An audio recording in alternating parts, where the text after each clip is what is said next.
Hi guys! Welcome back! Ayan. So, eto naman ngayon ay sandstorm. Ayan. Too much tea.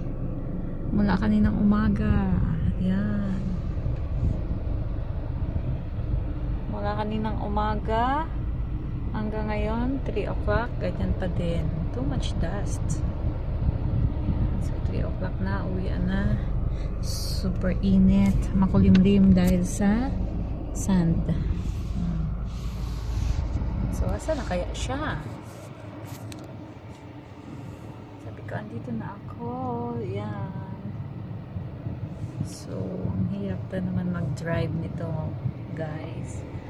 Okay. Ito lang ang update. Bye!